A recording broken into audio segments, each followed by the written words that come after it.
Permasalahan pembangunan ruko yang mencaplok fasilitas umum masih jadi polemik di tengah warga Pluit. Bahkan berujung keributan, saling umpat antara warga dengan Ketua RT Riang Prasetya. Sampai-sampai harus keributan di lokasi dan harus dipisah oleh sejumlah orang.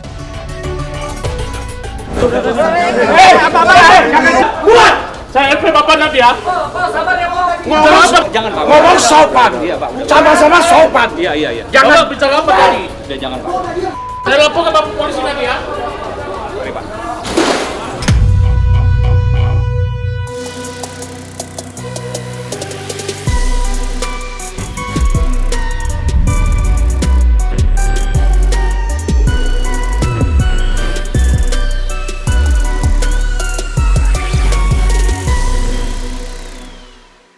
Perlu saya sampaikan dulu nih.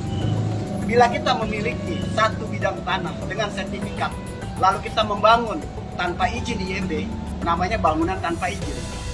Disebut-sebut main hakim sendiri, tindakan Riang Prasetya, Ketua RT 11 RW 03 Pluit, Kecamatan Penjaringan, Jakarta Utara, jadi perbincangan publik.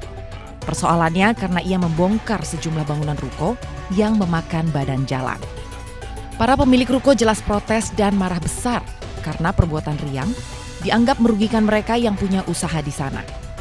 Di satu sisi, tindakannya justru diapresiasi oleh beberapa pihak, lantaran mengembalikan fungsi fasilitas umum sesuai kegunaan. Apalagi pelanggaran tersebut tak sebatas mencaplok bahu jalan, tapi juga menutup saluran air yang bisa berdampak fatal terhadap masyarakat sekitar, apalagi kalau hujan, banjir. Warga sendiri sebenarnya udah tahu atau belum sih soal kondisi ini? Kalau informasi yang saya terima, permasalahan ini sudah terjadi sejak 2019. Surat resmi juga sudah dilayangkan, tapi diabaikan. Terus letak masalahnya sekarang di mana?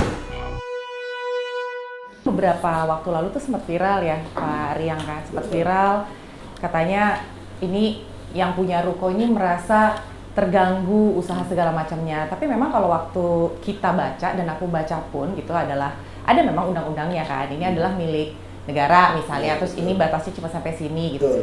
Kalau secara logika Anggi berpikir sih sebetulnya nggak ada yang salah sebenarnya gitu kan.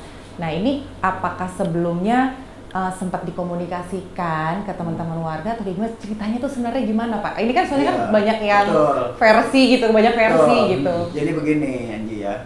Waktu sebelum 2019 kan pelanggaran itu kan belum sampai ke saluran air. Hanya sebatas biasa kalau ruko itu kan ada yang namanya area parkir. Kayak tadi tuh Anji kalau datang tuh pasti ada sebelum sampai tempat saya pasti ada area parkir. Benar. Nah itu area parkir memang sudah lama ditutup. Udah lama itu digunakan sama mereka. Itu nggak ada masalah? Nah, saya belum menegur secara keras. Tapi masalah nggak masalah kan tergantung dari pihak Trantip atau pihak kelurahan kecamatan, tapi saya belum begitu masif untuk protes karena masih gotnya masih kelihatan. Kan saat itu ya? Ya kan saya selaku ketua RT kan mudah saya buat bersihin saluran airnya.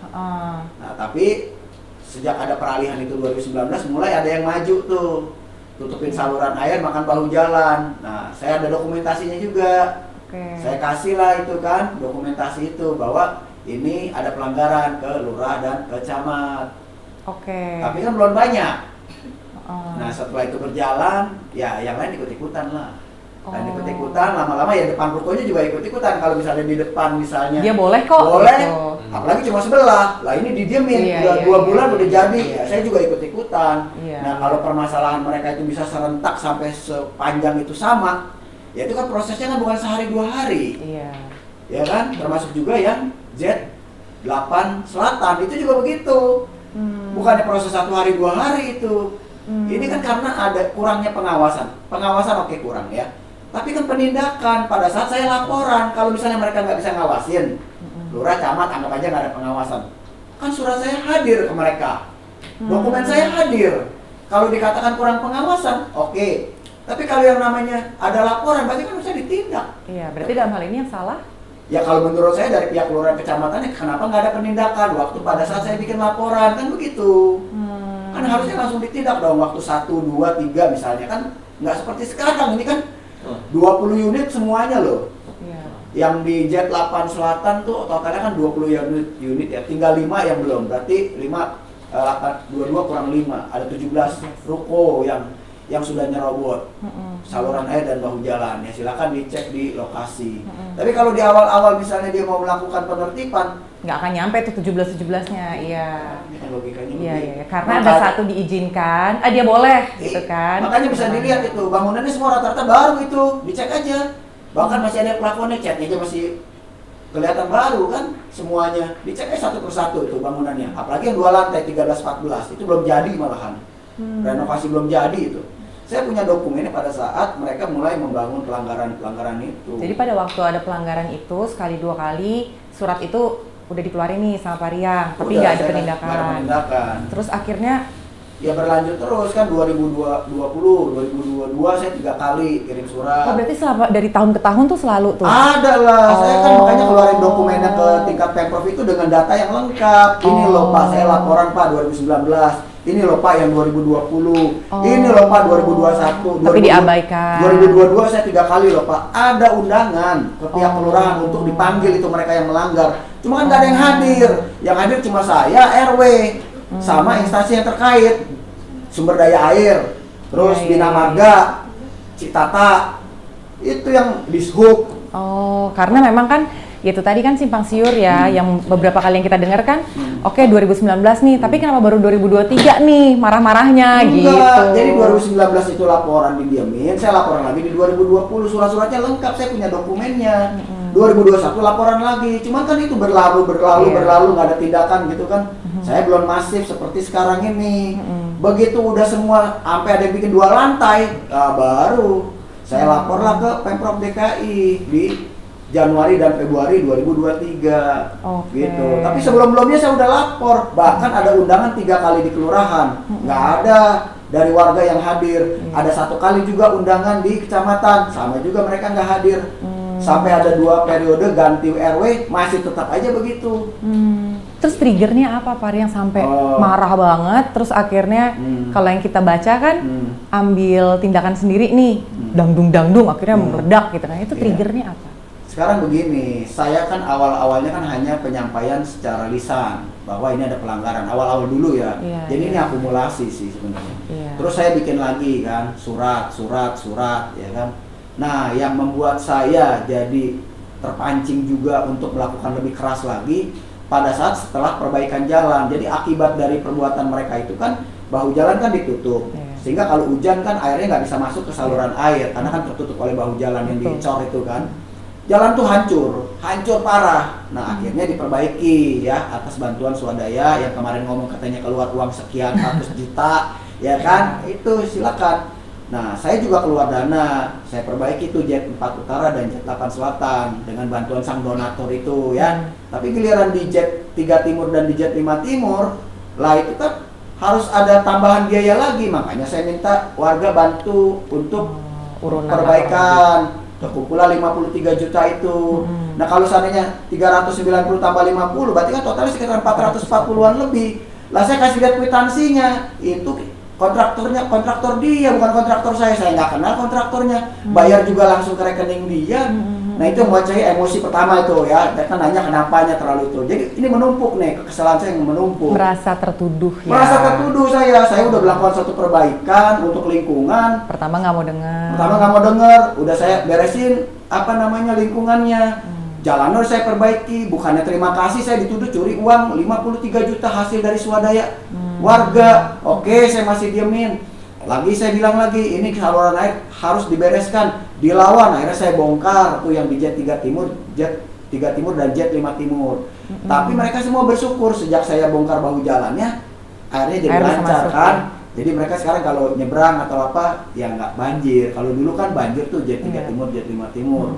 Nah, berlanjut lagi pada saat saya mau tertipin yang di Jet 4 nomor 1, Jet 4 Utara nomor 1 ini yang bermasalah nih. Di situ saya dicegah sama perwakilan dari kecamatan. Lah saya kan RT, saya kan melaksanakan lingkungan. Kok saya malah dicegah, malah saya dilarang untuk melakukan normalisasi saluran air lebih lanjut, padahal saya buat lingkungan. Nah, dia atas nama Pak Camat kan, berarti kan pemikiran saya, loh saya melakukan buat lingkungan. Tapi pada saat saya melaksanakan, justru saya yang dicegah, nggak boleh melaksanakan, kan aneh. Yang saya lakukan untuk perbaikan lingkungan, tapi saya dicegah untuk berhenti melakukan pekerjaan, kan aneh namanya. Kecuali saya melakukan hal-hal yang buruk, saya kan melakukan hal yang terbaik buat lingkungan saya, menjadikan bahu jalan itu menjadi normal. Terus saluran air juga menjadi lebih baik, kembali normal. Tapi kenapa saya justru dilarang? Langsung saya berpikiran, oh pasti ini ada main sara kan? Dulu saya laporan ada pembiaran, tidak pernah ditanggapi. Ditambah lagi sekarang saya action, malah saya yang disuruh stop pekerjaan itu. Oh makin bulat saya, numpuklah saya. Oke kalau begitu, ledaklah saya. Langsung saya lapor ke, itu kan perbaikan jalan di bulan Agustus dan Desember. Januari saya langsung ke Pemprov DKI Jakarta. Saya laporlah ke PJ Gubernur Heru Budi Hartono. Januari dan Februari.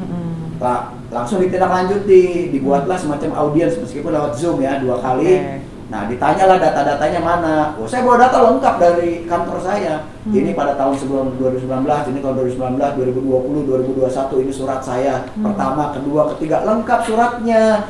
Jadi kalau orang berpikiran, kok baru sekarang? Salah. Ini orang semua tahu. Cuma, mereka di sini itu, RT ini nggak dipandang. Mentang-mentang mereka kenal yang di atas-atas. Kayak misalnya yang viral kemarin, saya hanya sekedar nanya loh. Lagi pula saya nggak hampirin kamu, saya cuma apresiasi yang 8 Selatan nomor 1 karena dia mau bongkar sendiri kan. Tiba-tiba saya disamperin, dia marah-marah. Lalu di marah-marah saya cuma nanya, kalau kamu memangnya bangun di situ, kamu izin siapa? Yang penting nggak izin kamu, nggak izin RT.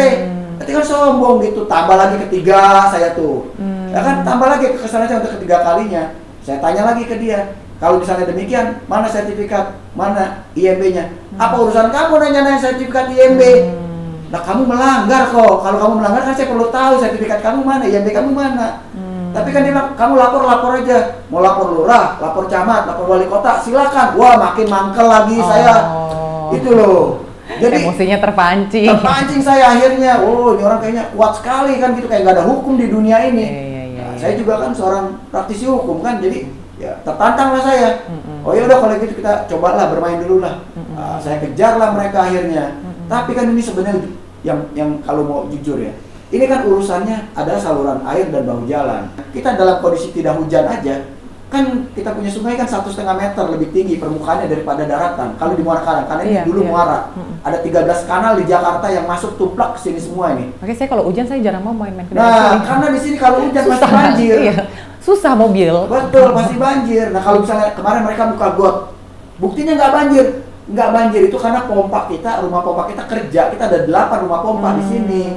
Jadi kalaupun ada seat pile, tidak ada pompa yang nyedot dari saluran air, yang nggak bisa bersih juga, nggak bisa bersih juga saluran airnya kalau nggak ada pompa. Makanya harus dipompa naik ke sungai, gitu loh. Iya.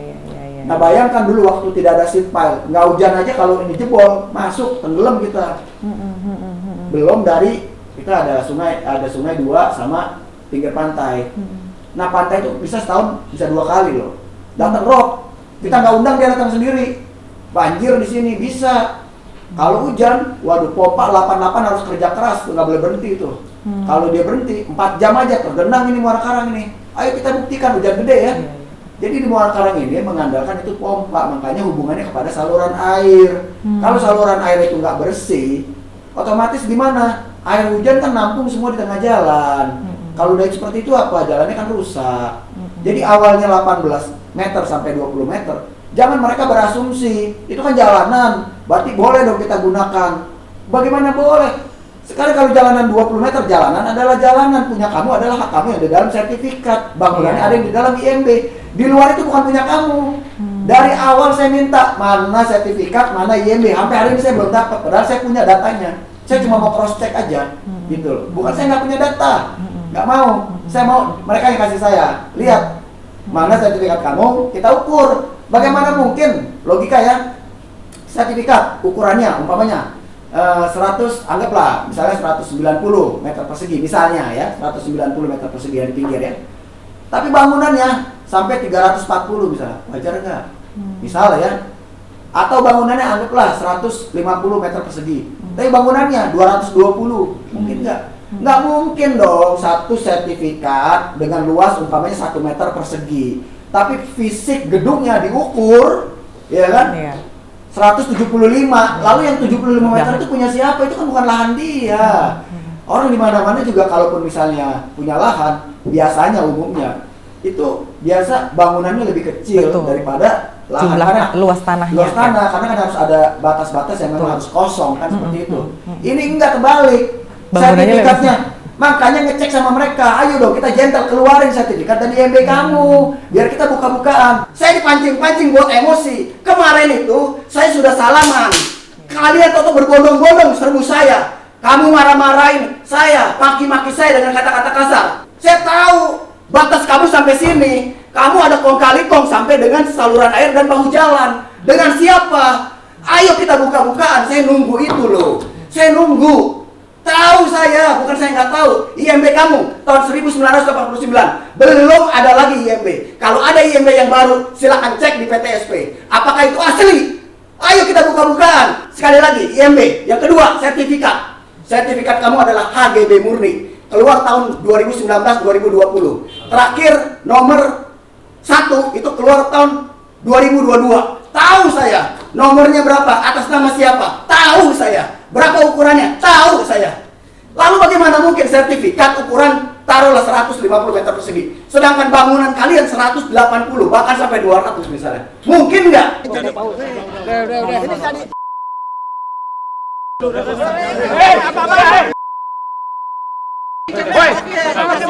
Buat! Saya LP Bapak nanti ya. Jangan Pak. Ngomong sopan. Iya Pak. Sama-sama sopan. Iya. Jangan Bapak bicara apa tadi? Udah jangan Pak. Saya lapor ke Bapak polisi nanti ya. Mari Pak. Ya saya minta seluruh warga yang terkait di Muara Karangpluit, ya mari kita rukunkan kembali. Tadi malam saya telepon Pak Wali untuk bisa berkomunikasi dengan baik